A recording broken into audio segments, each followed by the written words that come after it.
hal-hal yang penting bagi Jakarta. Yang pertama berkaitan dengan Jakarta betul-betul ingin menyelaraskan kebijakan fiskal yang telah diambil oleh pemerintah pusat dalam hal ini, terutama untuk pengaturan DBA.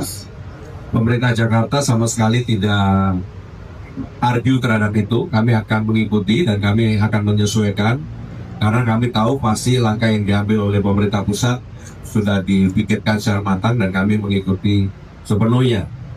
Ya, pertama saya mengucapkan terima kasih kepada Pak Gubernur yang nggak banyak protes ketika dana bagi hasil saya potong banyak tuh hampir 20 triliun. Nah, ini masih bisa dipotong lagi. Nggak, tapi gini, itu kan kita lakukan karena ada keterbatasan di sisi fiskal. Tapi ke depan ketika ekonomi sudah berbalik, ketika pendapatan saya dari pajak dan kegiatan yang meningkat, menjelang pertengahan akhir triwulan pertama tahun depan, pertengahan triwulan kedua tahun 2026, saya akan evaluasi pendapatan saya seperti apa. Nanti kalau perkiraannya lebih, saya akan balikan lagi ke daerah. Yang kedua tadi tentang pembangunan gedung Bank Jakarta, Bank Jakarta di Lot 1 ya. Lot 1 SCBD. Saya senang banget dengan itu. Kenapa? Karena itu akan mendorong pertumbuhan ekonomi di Jakarta dan nasional secara keseluruhan. Dan yang paling penting apa? Saya nggak keluar uang.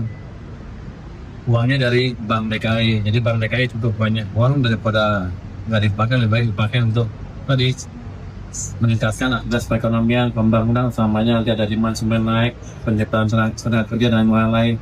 Dan saya minta ke Pak Gubernur kalau bisa dimulai tahun ini juga dalam beberapa bulan ke depan.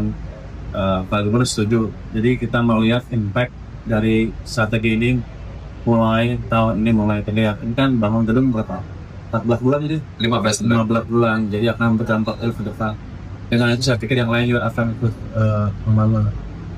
Yang ketiga tadi tentang dana yang 200 triliun dari Bank Himbara bisa dipakai enggak?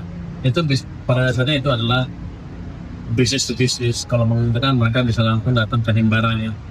Tapi ada satu yang saya pikirkan, satu hal yang saya pikirkan tambahan ya. Kan Jakarta punya Bank Jakarta. Saya taruh di Himbara yang 200 triliun. Gimana kalau saya tambah beberapa puluh triliun ke Bank Jakarta? Saya tanya tadi ke Pak Gubernur, apakah Bank Jakarta bisa nyerap? Jangan sampai saya kasih duit panik terusnya. Waduh, harus menyalurkan. Kata Pak Gubernur bisa. Dan nanti kita akan implementasikan strategi yang sama untuk Bank Jakarta dan mungkin satu bank lagi di kawasan Jawa Timur sana. Download Tribun X sekarang, menghadirkan lokal menjadi Indonesia.